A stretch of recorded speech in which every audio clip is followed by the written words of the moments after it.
Hey everybody, welcome to DBS Films Podcast. My name is Kellen. With me as always is my brother Brendan, and together we make movies with DBS Films. In today's episode, after coming off of our third found footage movie that we've made, we wanted to basically hop in and say why we think indie filmmakers should look at found footage. What are the pros? What are some of the cons? But more importantly, just give you guys an overview, because if you're an indie filmmaker out there and you might have thought, hey, is found footage a way to go? We want to basically give you why you should do it, why we think it's something you should do, and what are the pitfalls you should look at avoiding. So with that being said, before we do hop in, be sure to give us a follow online at DBS Films Discord. That is a place to be. We make movies for our fans with our fans. So if you've ever wanted to be on set in a movie, that is the place to be. Now, Brendan, we just got done wrapping up a podcast where we were talking about the schedule and how smooth everything was with found footage. And it's something that, we did found footage, but we kind of strayed away from it. And then, ever since you took over the cinematography role, we hopped back into it in the sense of we were getting a lot of feedback from it. So I would say, before we hop into the details of found footage, what was kind of the thing that you would say pulled us back to the idea of doing a found footage movie? It was editing the Shapeshifter movie. It's just with cinematic, it's just you have a lot of footage. We 5 or 6 terabytes of just absolute raw footage, a ton of takes, and so to like cut a scene together just takes a lot of time. You're essentially chipping. You have this giant piece of marble, and you're chipping away at it consistently, and it gets more and more difficult as you get better as a filmmaker. With Girl in Cabin 13, the editing process, took 3 months, but it was a very simple movie. With Murder House, it took about the same time, but we got dragged down with pickups. And then, the Shapeshifter is just a very complex movie. There's a lot of cuts. There's a lot of scenes. It's a very almost like high budget, low budget indie movie. There's just a lot of cool cinematic techniques that I used to really try and cheat, a very low under $50,000 movie to try and make it look like $1 million movie.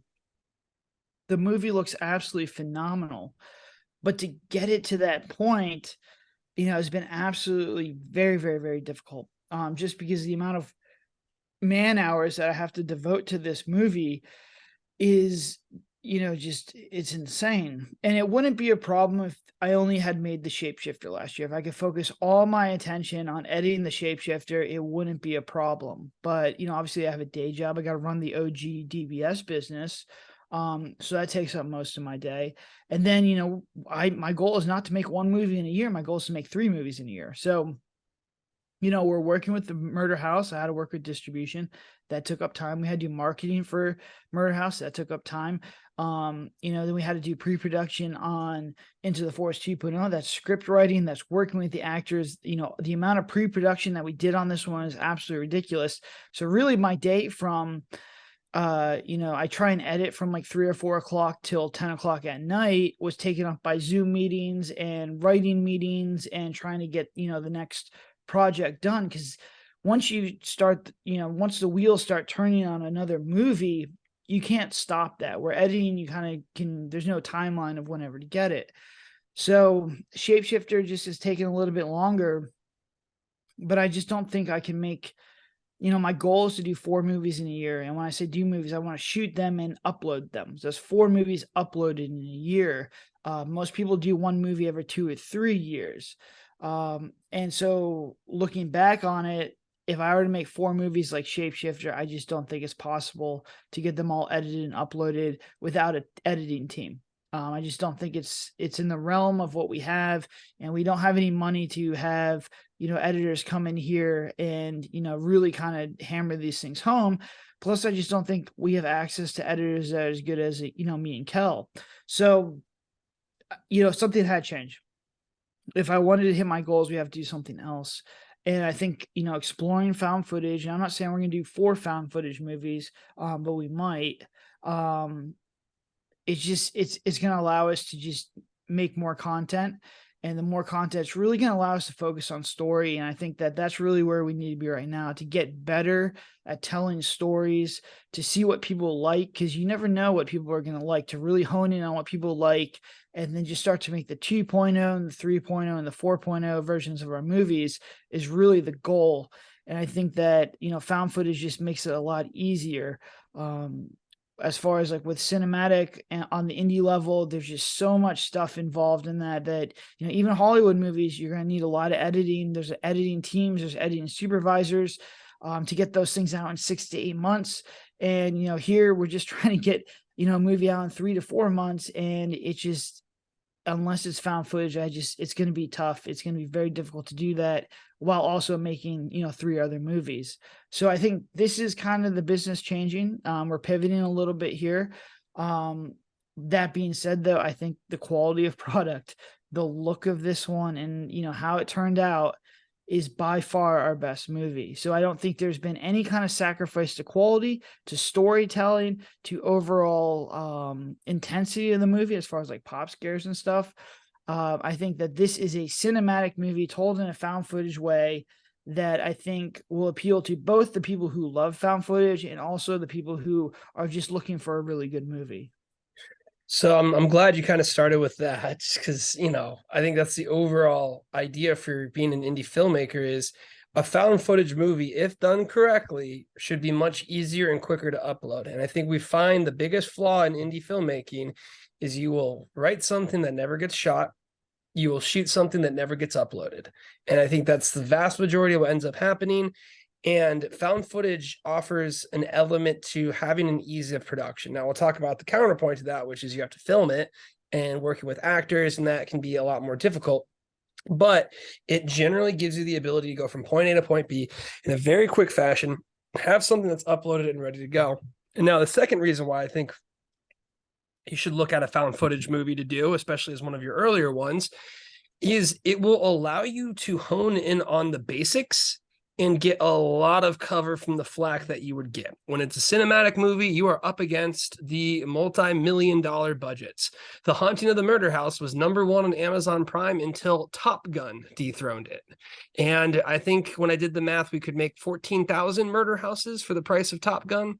So it really, you get immediately compared to those, and people will start picking apart any little detail, any little issue, and they really kind of scrutinize your work.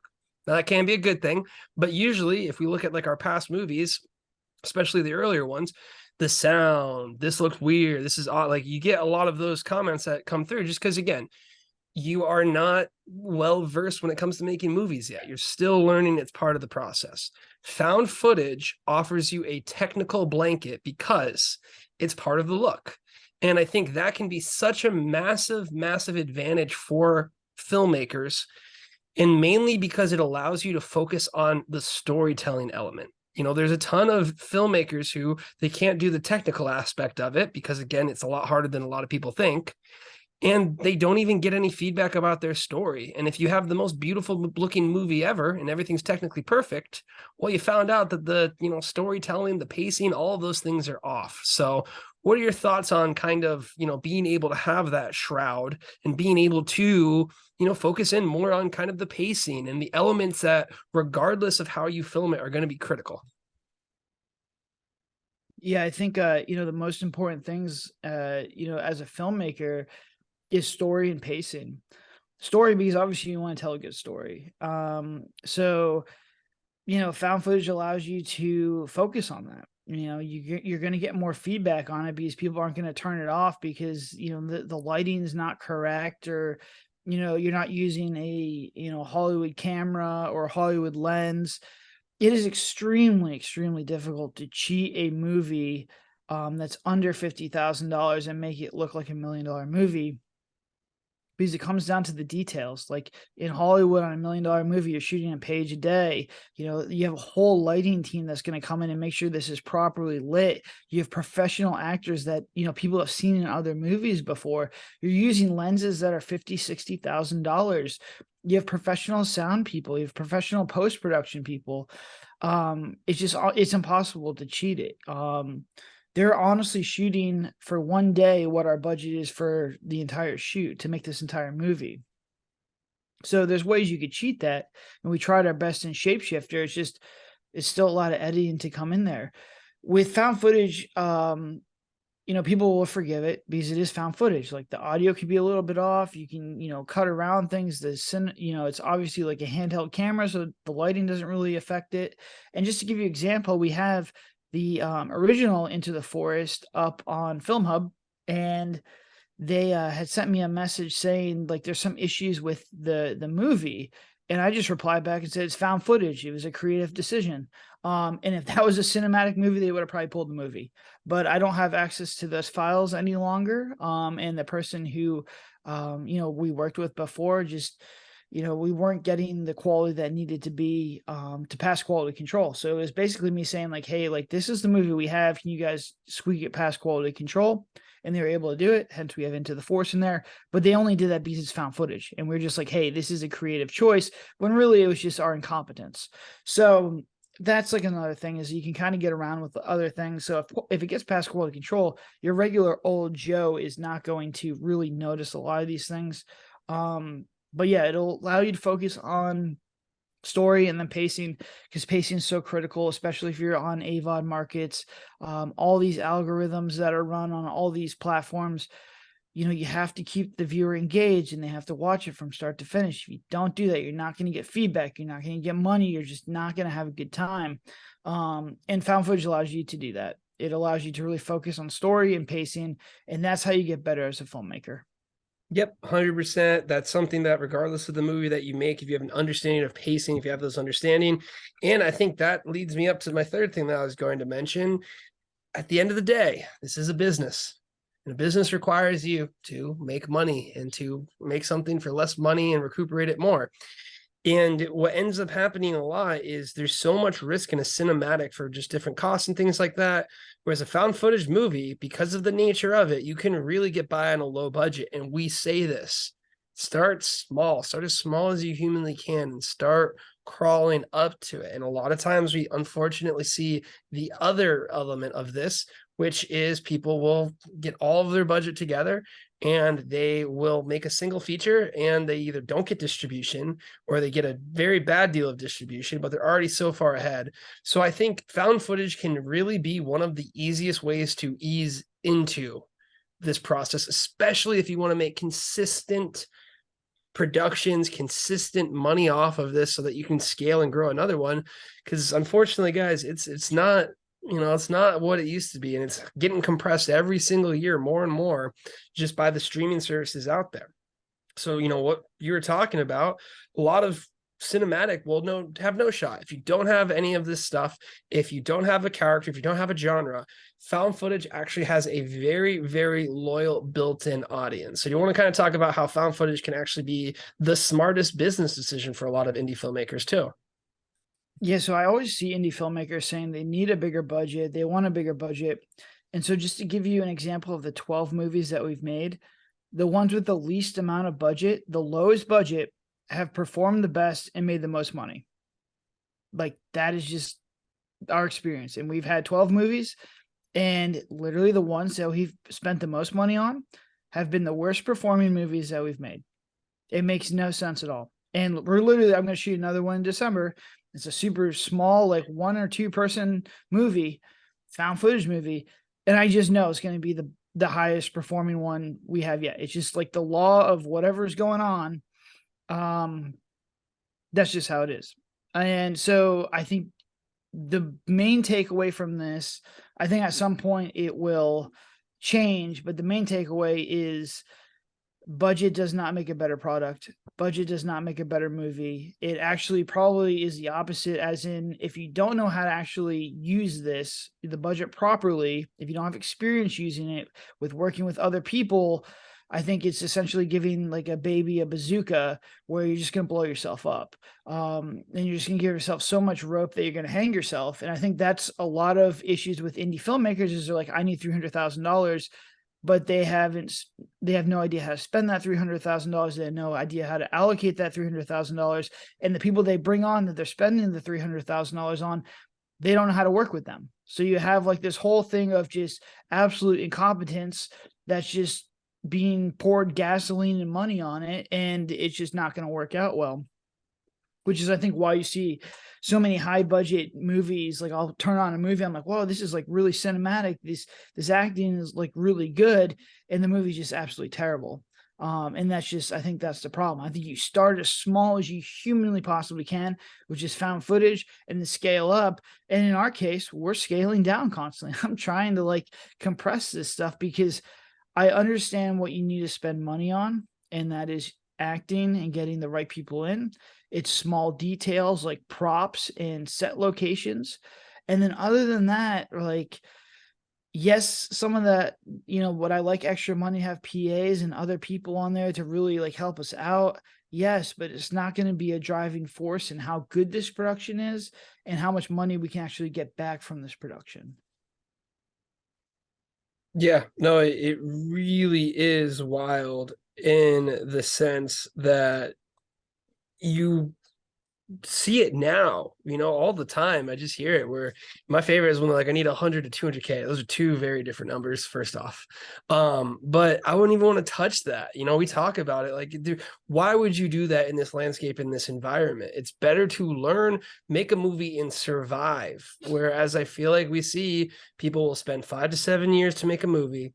They finally get the movie out there. It cost them a lot. They, went over budget because, again, you're going to go over budget because you have no experience with this process. This is what's going to happen.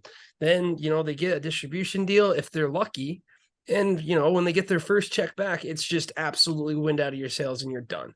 And, we did a lower budget approach, but like, I honestly feel like we were kind of like Temple Run, where like, as we were running, the pathway behind us was just always falling with Amazon cutting the rates or whatever happened. And we just barely got to a point now where I feel like, we have the self-sustaining capabilities. And that took us 10 movies, basically. That took us 10 movies to get to that point to where we're feeling, comfortable. Or I'd say 9 movies. Girl and Captain 13, I think, is really that point. And if I look back at it now, I would say just try and make as many movies as you can. And if found footage is a way to make the movies and you're making money off of it, then that is a win-win. And I think you touched on something I want to hop into next. Found footage movies will most likely keep your team small. And I think this is the second biggest issue that a lot of indie filmmakers end up seeing. And we did it. We had large crews. Invited was probably our largest crew ever. And that was our second film we ever done. Every time you have someone on set, it adds a timer. You have to be in charge of them. You have to be, looking at them, and it slows everything down. And time is money. And again, most filmmakers have no experience managing people, and they think, oh, it's some creative art form. It is legitimately managing an entire group of people in a high stress environment for a lot of times, and everyone is staring at you for answers. And this is your first time, so you have absolutely no clue.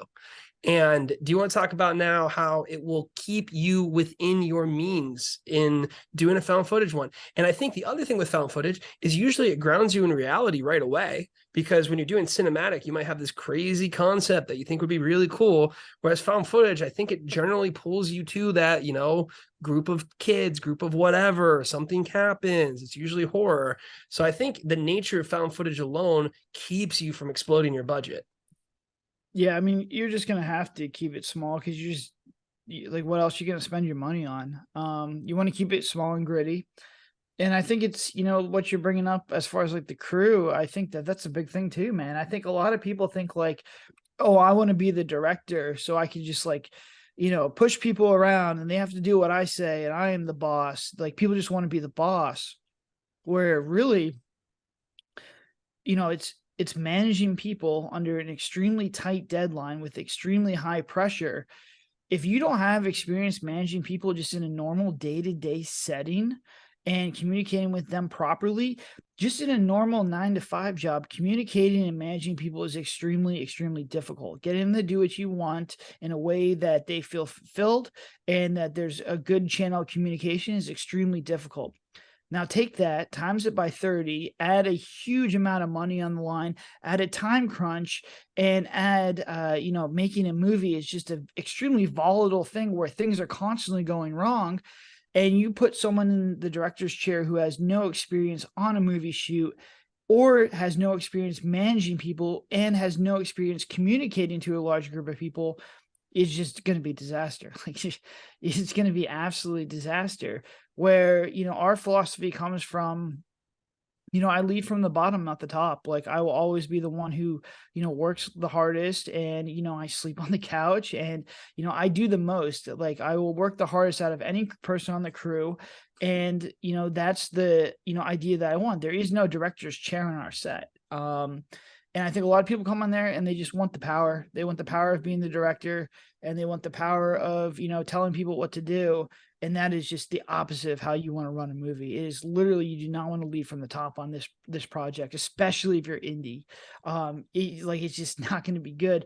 I think found footage like allows you to just focus on you and the actors, because anyone can really be a cinematographer for found footage. You just have to make sure that everything, how to use focus, how to get the settings correct. But there's no like kind of crazy like cinematic shots in there. And you can get away with a lot of things. And I think if you're a cinematographer that's trying to learn, that just wants to get a product out there, I think a found footage movie is great for you to do it, because if you're gonna make mistakes, and you can hide those mistakes with with found footage movies, but you can also get some really good shots. Like this movie that we just did with the Into the Forest 2, it's right up there with cinematic. There's some really, really nice shots in that movie, to the point where I'm like, this doesn't look found footage anymore. We're going to have to kind of grit it up a little bit with some grain. So if you're, an aspiring cinematographer, don't shy away from, found footage. I think there's some kind of like pretentiousness to, oh, you're doing found footage, that's not real art. Come on, guys. Like, what's real art? Uploading a movie, that's art. So if you hear that kind of thing, don't worry about it. There's a very loyal found footage community. And trust me, when I see a found footage movie up there right next to other movies, I don't skip it because it's found footage. I think that's kind of overblown. And that was honestly like my philosophy why we didn't go to found footage. I was like, distribution is not going to take found footage. I really want to make cinematic movies. So, we'll stay with cinematic. I'll learn more cinematic. And truth be told, I think you'll learn more with found footage, because you're going to learn and be able to focus on storytelling and pacing, which you can apply later on in your career to cinematic. But I think that'll really you can really focus on that, because you're not worried about, all these crazy shots, all these crazy scenes. You can really just focus and be a minimalistic filmmaker, which is where I think you need to be. 100%. You got to keep it small. And, again, don't let my biggest thing is like, if you haven't made a movie, I'm sorry, I can't really take your opinion into factor, just because you don't know. Even myself, if I talk to myself at that first beginning, it's completely different. 2 movies in, 5 movies in, 10 movies in, when we get 20 movies in, you get a different opinion that develops. And a lot of those people who are like, oh, this movie, or they have all these opinions, they're the type of people who are just going to talk and never make anything. So really just kind of, try and discount those. I think, though, overall, what I personally think is the reason why found footage would be the movie that I recommend the most is because of the editing process. And it was the reason why you talked about why we went back to found footage. Editing a cinematic movie is incredibly difficult, because you have the world at your fingertips if you have a good coverage. Sometimes with some of our movies that wasn't the case, so it made our decision a little bit easier. But for the most part, you can go so many different ways with it. You have different angles to play with. It's just so much work in kind of getting those things together and lining up. Found footage is, for the most part, drag and drop. There's a little bit of touches here, or maybe you have a back and forth or a cut point, but really you're just dragging the scenes together. And I think found footage is such a great way for a filmmaker. And I think the style that we are pitching, from now on permanently, you have to do everything. Like if you expect to be like, oh, I just want to be the director, but I'll hire a DP and I'll hire an editor and I'll hire, all these people, you're not going to make your money back. So unless you have money to burn, sweet, that's great. Go ahead and burn your money. If you really want to have a good shot at making it in indie filmmaking, you have to be director, writer, cinematographer, as many of the things that you could do. And if you don't have the capabilities to do them, you got to find someone who has the same mindset as you and is willing to learn. And if you say, oh, well, I'm not an editor, great, you got to learn. It's online, it's there. And I think a found footage movie can be the best movie to first edit. I think anyone can really do it. You just take a look at the film, put on the timeline, and then you're pretty much good to go. There's not much to it from that point. And you can hide a lot of the technical issues, you can hide a lot of those things because, like you were saying, it's just part of the visuals that you see there. But the vast majority of movies die in post-production. And I think the best way to guarantee your movie gets out of post-production is make it found footage. Yeah, I would agree. I mean, just the amount of editing hours that you would have to do to like just I mean, I should have kept track of how much time I spent editing Shapeshifter. It's just so much. And like this is me doing it. If I had people doing it that were competent, good editors, it would probably be in the $50,000 to $60,000 range at this point, I think. Just because of just how much time and effort that goes into this. I mean, like I said, for a Hollywood movie, usually it takes a year to go from, final wrap to release. There's editing that thing for a year, and they have a team of editors, and they have a team of special effects people and a whole team of post-production people. There's literally probably millions of dollars that get spent into, editing a final Hollywood movie. On an indie scale, you're going to be working with people who are either looking for experience or not as experienced. So you're going to have a lot of issues. You're going to have to learn with them if they're in your budget range, or if you're going for a very high budget, editor, because you think they're very good, they're going to cost you a lot of money. So it's just, there's no reason why you can't do it yourself. It's good because when you're an editor, you can, number one, figure out which problems you can fix next time. And number two, like you figure out like how to do shots, especially for the cinematographer. Like in my head, I'm writing, how I'm going to edit. I'm shooting how I'm going to edit. And then when I finally get to the editing thing, it's a little bit easier because I know exactly what I'm doing in pre-production and when I'm actually shooting the movie. That being said, so I knew all that stuff going into it, and Shapeshifter is still very, very difficult. There's just so much you can do for it. There's so many different options, and I'm really trying to get, a really good cinematic look. This movie looks absolutely incredible, but it's just for a one-man show that's trying to make 3 other movies that still has a day job. It's just going to take a while, and it's just not on our timeline. It's not where we need to be. To really take the next step next year as a company, we have to be able to get these things out in 2 to 3 months. Like they have to be shot, they have to be edited, and they have to go off to distribution as quickly as possible. We just can't be sitting on these things for 4 to 5 months, which is like 4 to 5 months is super fast. Like this is a super fast timeline compared to most people whose movies are 2 to 3 years. But we're not most studios, and I understand, the importance of having a back catalog, of rewarding our fans with new products, of getting more Discord members in our movies. Like this is what we're trying to do. And with cinematic, it's just going to be very, very difficult to do that. Yeah, that's really the case that we end up seeing. And that's why we're recommending, hey, this is the process for an indie filmmaker. This is going to give you the best chance of uploading your movie, which is what you need to do. So before we go ahead and wrap up this episode, I do want to mention the issues with found footage. Not to say, hey, it's all rainbows, sunshine, and parades.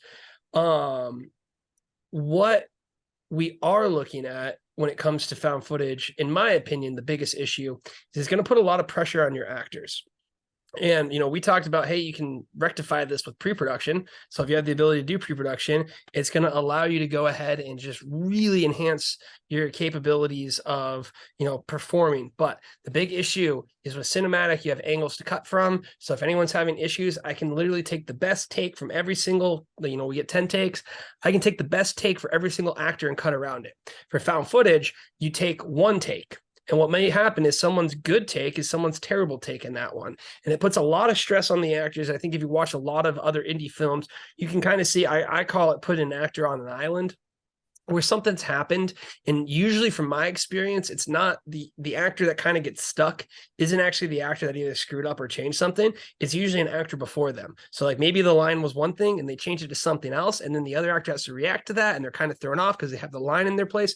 And I think you can have those issues. So I think one of the bigger issues that you happen, and we ran into it for some of the more complicated scenes, is it's actually a lot harder to shoot some scenes acting and development wise. You want to talk about that from the cinematic side where you basically don't have those cut points naturally ingrained?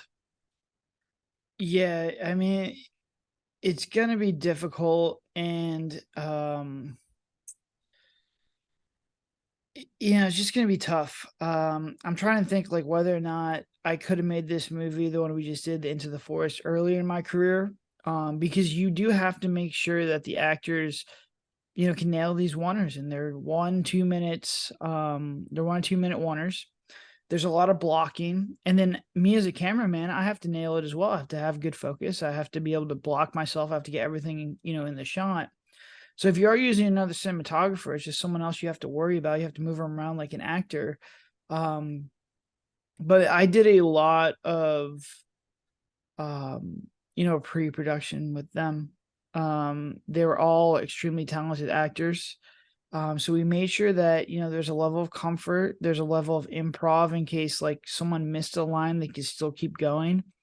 And then the rest was just on me to make sure like I had it done. So it's something you need to be careful of. Especially if you have a new cinematographer, if you're, as a director, you're just kind of by yourself. You have to communicate and block everybody out properly, and you just have to really make sure you get it. I think that's probably the biggest thing, is to make sure that you're reviewing the footage when you're done. And I was like so on this when we did it. I'd review it, I'd watch it, I'd make sure there's no audio issues, I'd make sure there's no visual issues, I'd make sure everything's in focus, and I'd play it back like 2 or 3 times just to make absolutely sure that we got 2 really, really, really good takes, and then I give a thumbs up. And was it annoying? Yes. Like I had to take 5 to 10 minutes to go back and just really make sure I got it, but that's what you have to do, because there's no going back. If you didn't get it, if there's something wrong with it, you can't cut around it like cinematic. Where cinematic, if someone messes up, or if I lose focus, or the audio, like someone ruffles their shirt, or there's some kind of audio thing going on, I'll still get it, because all I need is like little segments and I could cut around it. Found footage is not that. You got to just really make sure you get it. You got to really do pre-production with the actors to make sure that they can do these oneers. You really have to work with their cinematographer to make sure they are very good at what they're doing and they're comfortable with moving around. Moving around with the camera is very difficult. To keep it in focus, to keep it not bouncing around is very difficult. A lot of DPs are used to just putting that thing on a tripod. We see it all the time where, I even love using the tripod. It's great. You just put it on there and you press a button, and you don't have to worry about focus or anything like that, because you just set it and forget it. Using a shoulder rig is a completely different beast. Using any kind of gimbal is a completely different beast. So you just have to make sure that your DP is aware of this and they're comfortable with this. And if you haven't worked with that DP before, make sure you're doing pre-production with them. Like 100% do pre-production with DP, because they're going to tell you, yeah, shoulder rig, not a problem. I can easily do it. You're going to get on set and you're going to see it's going to be shaky as hell. It's going to be out of focus, and they're going to get tired. Like carrying that thing around weighs 15, 20 pounds on your shoulder for 18 days, 8 days in a row, running around. Like I left this shoot and my body was sore, and I'm in pretty good shape. So if you get someone else who is not in good shape trying to carry these cameras around, it is not going to be good. They're not going to have a good time. That is 100% the case. I mean, really, you end up seeing it happen all the time, where, people aren't going to say no. You know what I mean? People aren't going to be like, oh, definitely not. Like, I can't do this. No, they're 100% going to do it. They're 100% going to say they can, and that it's no problem whatsoever. And it's not, I think in their minds, they say they can because they want to, and they think they can, but they don't have the experience. And I think the sign of a good DP is probably someone who says like, no, like, we can't do that, or that's not the way to go. So that is, again, one of the things you have to worry about though, is, making sure you nail those shots. I think the last thing I really kind of want to mention for people is, you end up seeing a lot of polarization with found footage. And I think one thing that strayed us away from found footage is like when we were running the ads, oh, not another found footage movie. This is terrible found footage. Oh, Blair Witch, all of that stuff. And you're going to get that stuff, but you're going to get that regardless. And I think what we've learned way more now that we have the Discord and now that we have all of these things is there's a huge community that's incredibly supportive. Like some of the most supportive people that we have is our found footage community. And while the ads that we run may get some negativity, there's a very good market for it. So do you want to just kind of talk about how, again, I think it's one, what people in the industry might say, who are like, oh, found footage, what people who are looking at the ads might say. But at the end of the day, it's a movie. Yeah, and I think with found footage you have a good floor, because the found footage people who like found footage are gonna watch your stuff, and they are like the easiest people to please. Like they recommend a whole bunch of movies, and I watch them. I'm like, that was interesting. It was just a little bit different than what would have done with that movie. And they love it. They're just like, all right, it's found footage. I love this stuff. So they're super forgiving. So you have like that floor of like a built-in audience who likes found footage, who's going to review your stuff, who's going to buy your stuff, even if it's not as, high quality as some other movies. That being said, a lot of people, your wider audience, is going to immediately be like, oh, this is Blair Witch, or I'm sick of found footage, or found footage makes me sick. Those people are going to always be there. And they're just very vocal too. So the found footage group that's going to like your movie is very vocal. And the people who are just like, don't want to watch this for whatever reason are also going to be very vocal.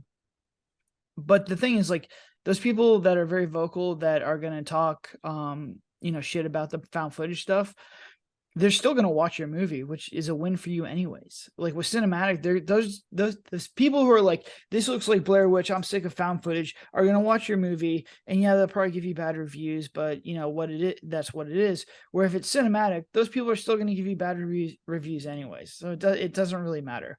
Murder House is a cinematic movie, and there's a ton of people on there who think it's found footage. It's just, they're like, this is Blair Witch, which makes no sense at all, because it has a clown, it's cinematic, and it's in a house. It has nothing to do with Blair Witch. So these people just exist, and you just kind of have to silence them. But, looking back on it, Suicide House was at the time our most profitable movie, did really, really well. Into the Forest did not do well. And that was like, well, when I was looking at found footage, I was like, all right, well, we had one that did really well and one that did really bad. Maybe found footage is just not where we need to go, because it's not going to make its money, when really I should have just looked at it and been like, Suicide House did really, really well. The reason Into the Forest didn't do very well was because the story was bad. It wasn't found footage. It was just people were turning it off because they got confused. They didn't like it. Where you can look at like our Discord and the people who reached out, they really like Into the Forest, because they're willing to look past like the story and structure issues to it, but they like the found footage stuff. And that's when I should have known, like, we should have probably done another found footage movie. And then after this one that we just did, like, cleaning up this story, the pacing, it's just going to be that much better. So it's a very polarizing thing, but what I learned from the publishing industry as well is, you want people that are polarizing. It creates, drama, it creates comments, it creates engagement. A negative review is not the worst thing in the world. Negative comments are not the worst thing in the world, because it means that you have pissed somebody off enough that they're going to engage with your movie. And that's really, as a filmmaker, what you want. You want as much engagement as possible. You want the good, you want the bad, because the bad ones and the negative comments is how you improve. That is how you get better as a filmmaker. The worst thing you could do is release a movie and have no ratings and no one really care, because that means they're just turning it off and they don't care enough to leave any kind of review. If they're watching all the way through and they're like, this is the worst movie I've ever seen, this is what's wrong with it, blah, blah, blah, blah, blah, blah, blah, blah, blah. Well, you got your money, you got them to watch it all the way through, and then take a look at some of this stuff. Yeah, it could be a rant, but maybe they actually have some good points in there that you can, improve as a filmmaker. Yeah, exactly that. And with that being said, let's going to go ahead and wrap up this episode. Really, guys, it's all about making a movie, and found footage can be a very quick way to do it. So look at that. Think of it as a median. It can be something that is a very, very easy for you to go ahead and make your first feature. And we're always here to support indie filmmakers, and we wish you the best. Be sure to take a look at our Discord channel online. That is where you can be part of all of the action. You can be in our movies, all of those fun things. DBS Films. But until then, have a good one.